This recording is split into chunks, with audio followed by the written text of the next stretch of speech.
Good morning. Welcome back. Beautiful sunny Florida, zone 9B. We're inside the greenhouse. It's Friday, November 6th. It's approximately 7:45 a.m. So we're getting an early start. The truth is we always get an early start. So we're just enjoying the morning. Well, welcome back to our week 2 update. So this week will be my 3rd application. I have it brewing right here of my compost tea. I wanted to talk a little bit about where we're at in the process. So the recipe, I think I'm going to adjust just a little bit. So for my 30 gallons, I'm using 6 cups of compost. Now, I've been using compost that is from my compost bin. This batch I used from a bag. It's mushroom compost, so we'll see how that works.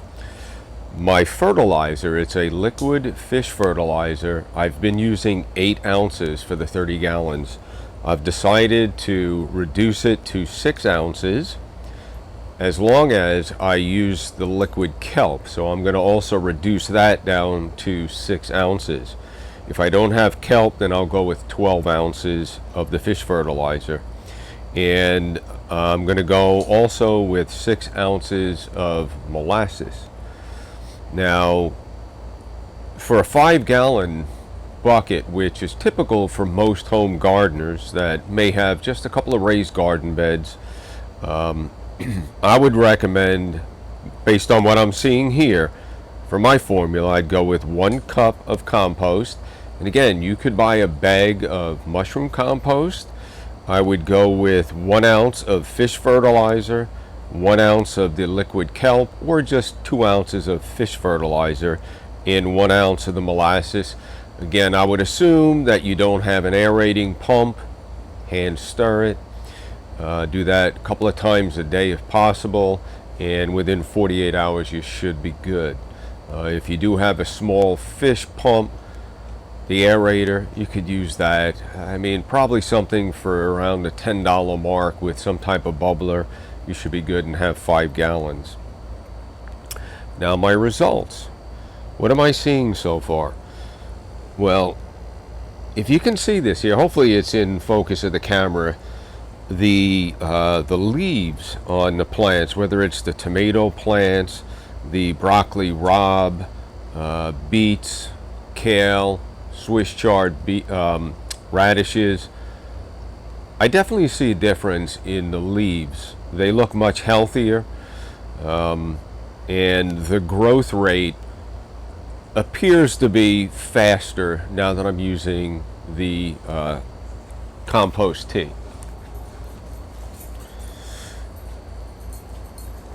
One thing I also wanted to touch on, the seedlings or the plants now that are outside, they were started on September 8th of 2020, and they were started in soil blocks. The seedlings, now plants that are inside the greenhouse, were started on October 6th. So we've got about a 1 month difference, 4 weeks, give or take. So when we start to get a tour of the progress of how these plants are doing, keep in mind there's about a 4-week difference in the greenhouse. Also, during the day, I mean, right now we're at 60 degrees, give or take a couple of degrees. During the day, we're still getting up in the upper 90s, low 100s in here. Not quite ideal. I did not opt to put my shade cloth up this year, so a little bit intense, I would say.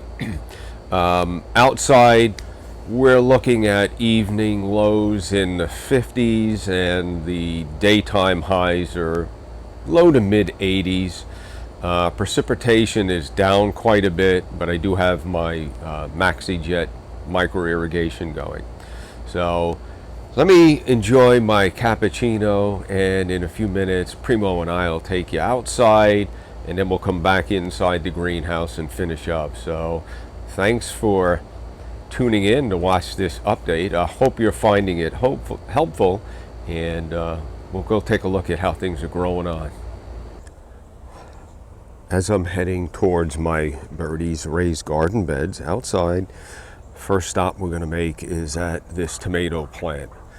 Again, these were two plants that were cloned from plants earlier in the summer, and you could see how healthy all the leaves are looking. Again, we're early in the morning, so we have the morning dew. The micro irrigation has run already. So again, I'm really happy with how everything's looking. There's the one tomato, if I can get this in focus here. There's the one tomato that's been growing right there.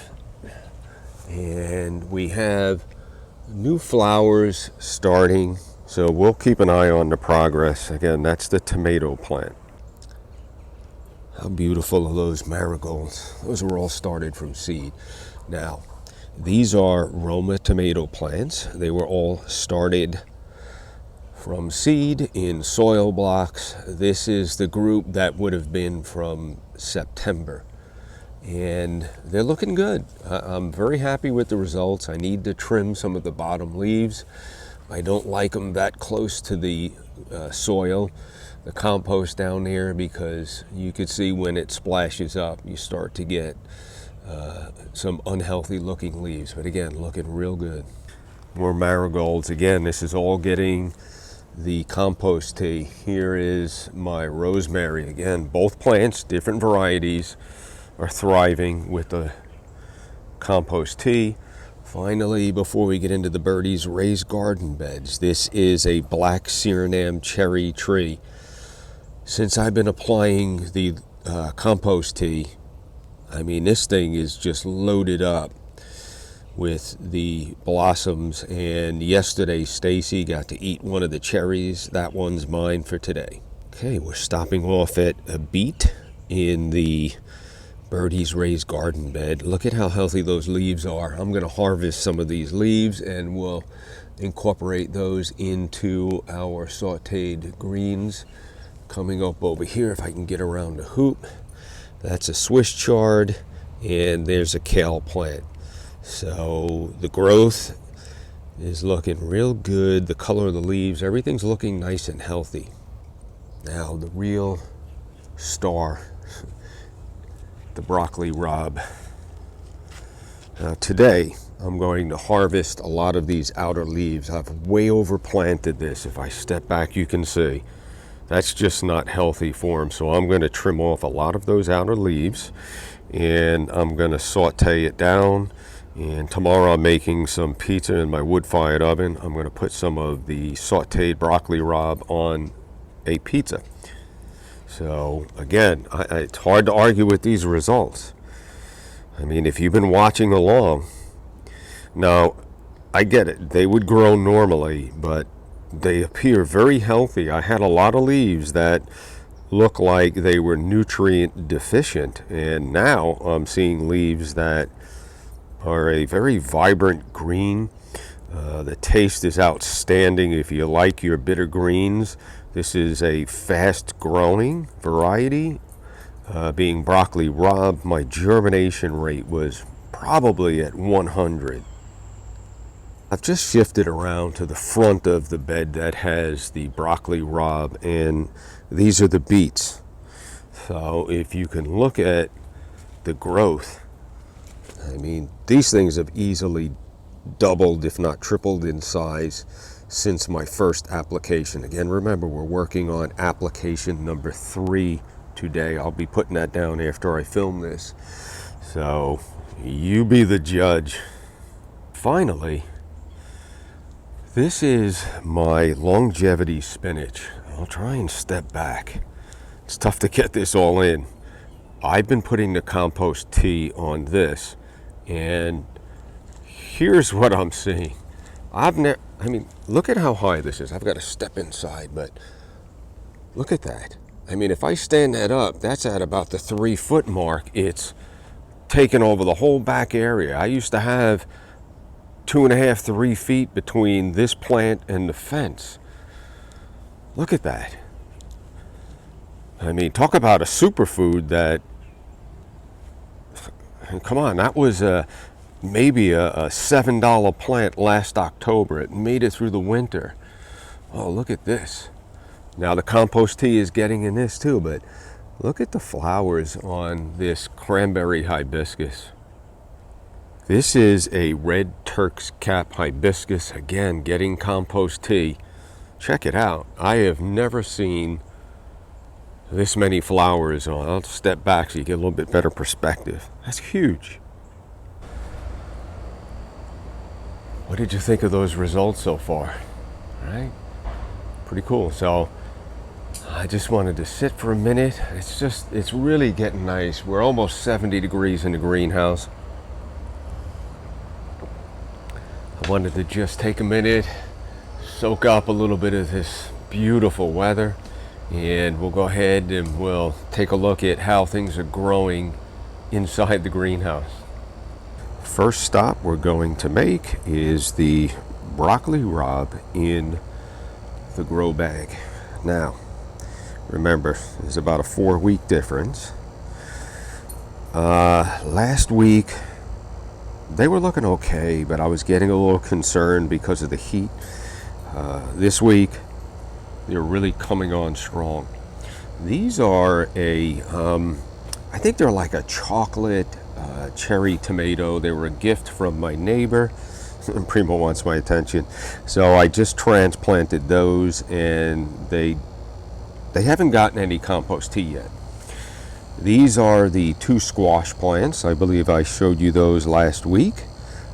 Looking really good, nice and healthy, so very pleased. All right, let's go over to the Birdie's raised garden bed.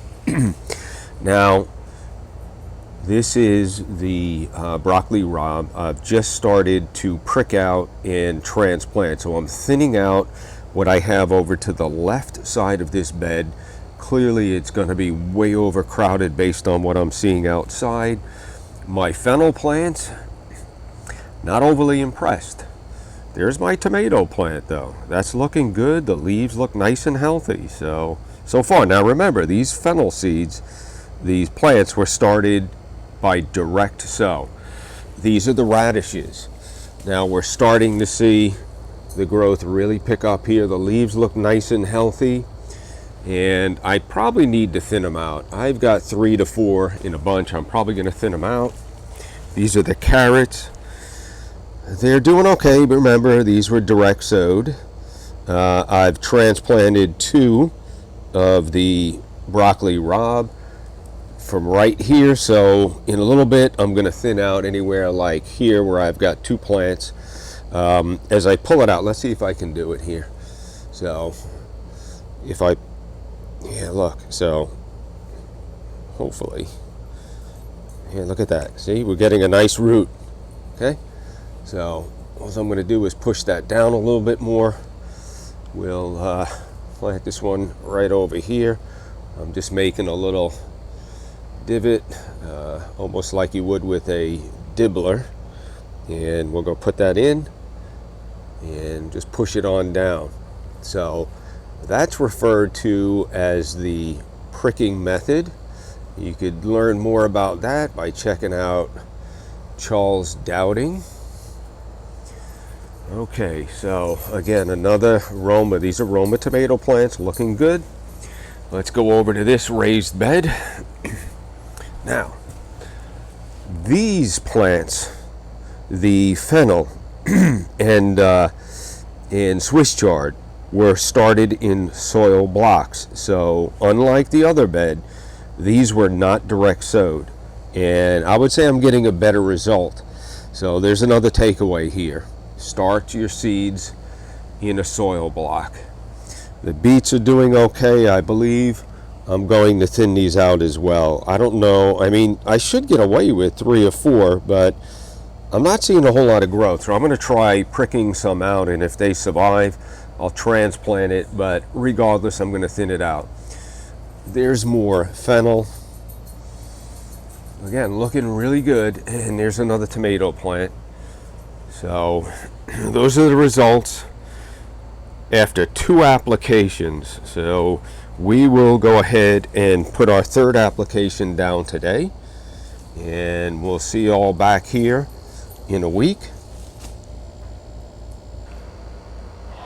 All right, in just 10-15 minutes we're now hitting close to 75 degrees, so it's warming up quick.